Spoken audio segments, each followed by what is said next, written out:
Famille, je sais que beaucoup parmi vous se posent des questions. Les coranistes, comme Jeff par exemple, d'où ont-ils eu les explications des versets coraniques et d'où est-ce que ça sort et par qui est-ce qu'ils ont appris ces différentes explications? Je vous laisse écouter dans un de mes directs un cheikh qui était monté nous expliquer d'où est-ce qu'ils ont pris ces explications et comment est-ce qu'ils ont commencé. Écoutez. Le frère qui vient de parler, c'est Lavar, il avait parlé de prescription. Avec, en soulevant une polémique que les économistes mettent souvent en avant. En principe, ici, Jeff ne fait que faire le perroquet des émissions d'un savant qui s'appelle Mohamed Chahrour. Mohamed Chahrour, il est décédé il y a 2 ou 3 ans, c'est un Syrien. En réalité, c'est lui qui est le vrai relanceur du mouvement coraniste dans notre époque contemporaine. Il s'appelle Mohamed Chahrour.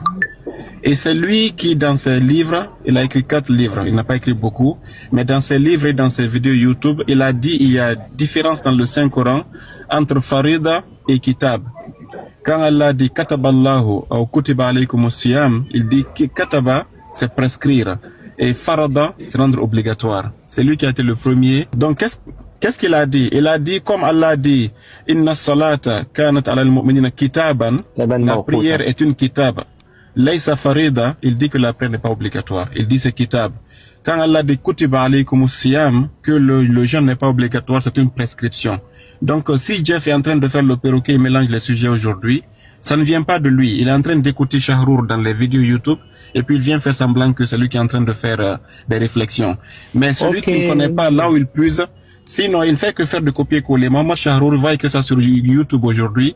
C'est lui actuellement, c'est-à-dire il a fait un bouleversement mondial. Il a été invité, il a fait sa vie en Russie.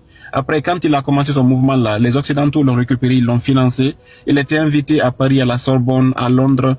Il n'y a pas une université internationale où il n'a pas été invité, ce monsieur-là, pour aller propager ce mouvement coraniste. Et il est revenu en Syrie et il a fondé une grande école. Il a fait débat avec tous les grands musulmans de Azhar, tout ça, il les a tous terrassés parce que il t'a dit, il était plus en avance que par rapport au débat. C'était des wahhabites, mais il n'a pas rencontré un chiite, malheureusement. Sinon, les chiites l'auraient mis à sa place. Et tous les coranistes que tu vois aujourd'hui, il y a beaucoup de jeunes qui sont nés aujourd'hui, comme Samir Islambouli, comme Hussein Khalil, comme beaucoup d'autres, je ne vais pas tous les citer ici, Firas al-Mounir, ils sont en train de prendre les livres de Chahrour et de faire des copier-coller. Et qu'est-ce que Jeff fait? Il va tirer ces livres-là et puis il fait des vidéos de 2 minutes. Donc revenons sur le mot prescription. Qu'est-ce qu'ils disent? Ils disent que chaque fois que Dieu dit farada, ça c'est comme le hajj. Faridatu min Allah, c'est une obligation, là on ne peut pas déroger. Mais tout ce qui est kitab, ils disent il y a une alternative. C'est ce que Chahrour a dit. Pourquoi il dit ça? Il dit si Dieu dit kutiba alaykum siyam, quand Dieu dit que je vous ai prescrit le jeûne, il dit le jeûne n'est pas une obligation. C'est Chahrour qui le dit. Hein. Il dit si toi tu as l'argent et que le mois de Ramadan arrive, tu peux faire al-fidya. Il donne le verset si tu as la capacité de payer l'argent, toi tu es un banna, tu es un riche, et que le Ramadan arrive, tu prends 750 grammes de riz par jour, ça fait combien? 1,5 kg chaque 2 jours. Et puis tu prends ça, tu calcules fois 30 jours, tu enlèves ça, tu donnes le premier jour de Ramadan et puis ton Ramadan est accepté, tu n'as pas à gêner si tu es riche. Ça c'est ce qu'on appelle kitab, ce qu'on appelle, il y a une alternative.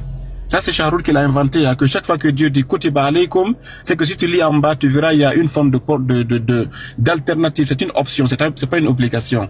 Il dit par exemple ici, al-jihad kitabun, que le djihad c'est une prescription, que l'alternative c'est quoi? S'ils disent qu'ils veulent la paix, laisse le djihad. Donc Chahrour, je ne vais pas rentrer dans tout ce qu'il a dit, c'est comme par exemple ici la prière. La prière est une prescription. Quand tu dis à Chahrour, mais quelle est l'autre prescription? Il dit c'est al-zikr. Donc il a sémé une forme, il a créé une forme de usul al-fiqh jadid. Faqat mabna al-Quran la al-hadith. Et si Jeff aujourd'hui, il vient te dire que non, il y a prescription, il y a obligation. Il fait l'amalgame de ce que Chahrour a inventé il y a une 30aine d'années. Donc ici, chaque fois que tu verras le Saint-Coran, Kutiba alaykum ou Kitaban mafroudan, etc., mawqutan, c'est que, selon la vision de Chahrour, ce n'est pas une obligation, mais c'est une prescription avec un choix d'avoir une autre alternative de ne pas faire la première prescription. Voilà un peu la philosophie des Coranistes. Si tu comprends pas ça, même si vous parlez 1000, on ne va pas les comprendre. Voilà pourquoi je commence par ici. C'est pour vous outiller. Quand vous les entendez dire Farida, c'est obligation. Quand vous les entendez dire Kitab, c'est prescription. Et Farida, c'est kun fayakun. Il n'y a pas de plan B. C'est juste la Farida, tu fais ce qu'Allah a dit. C'est comme par exemple dans l'héritage là, quand Allah dit par exemple les zakari misl hadil unsayayn, et puis il dit wa in kanat faqasnatayn, à la fin il dit faridatu min Allah. Ça c'est une obligation d'Allah, on ne change pas l'héritage. Mais quand Allah dit kitabun mawqutan aw kutiba alaykum, c'est qu'il y a un plan A, il y a un plan B. Si tu veux tu jeûnes, si tu veux tu donnes l'argent, si tu veux tu fais le djihad, si tu veux voilà tu choisis la paix. Donc voilà, d'abord ça c'était la phase introductive par rapport à ce que le frère avait posé la question sur la prescription. Donc prescription ici, ça n'est pas, n'allez pas dans le sens de Robert pour voir qu'est-ce qu'il veut dire. C'est pas de ça il parle. Il parle de la définition istilahi que Shahrour a inventée il y a une trentaine d'années. Ahsan, Maulana, vous avez entendu.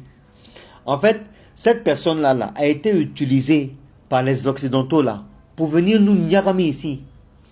Et donc ces personnes qui sont fainéantes là, qui ne veulent pas suivre les hadiths du prophète Muhammad sallallahu alayhi wa sallam, qui eux, Ahlul Bayt salamullahi alayhim ajma'in, ont fait tout ce qu'il faut pour nous expliquer chaque verset coranique, pour qu'on suive la sunna du prophète Muhammad sallallahu alayhi wa sallam, et nous avons ces personnes-là qui viennent pour tout gâcher. Et vous allez voir d'autres malheureusement qui les suivent parce qu'ils sont fainéants. Ils n'aiment pas prier, ils aiment se nier, ils aiment foutre n'importe quoi. C'est ces personnes-là qui vont les suivre, hein. Mais les personnes qui sont douées d'intelligence, Allahu Akbar, quand Allah subhanahu wa ta'ala dit que l'islam c'est pour les gens intelligents, là c'est pas faux. Wallahi c'est pas faux. Tu vas aller suivre quelqu'un qui te donne des explications même bidons, et d'autres vont aller croire pour suivre. Famille, méfiez-vous de ce que vous entendez avec les coranistes. Méfiez-vous. C'est de ça qu'il s'agit. Notre travail est réveiller les gens. Maintenant, si tu veux rester en train de dormir, mon ami, il faut rester de dormir. Maintenant, toi qui veux te réveiller là, toi qui cherches la vérité là, ne t'arrête jamais de chercher la vérité pour comprendre qui suivre et puis qui ne pas suivre. C'est de ça qu'il s'agit. Assalamu alaikum wa rahmatullahi.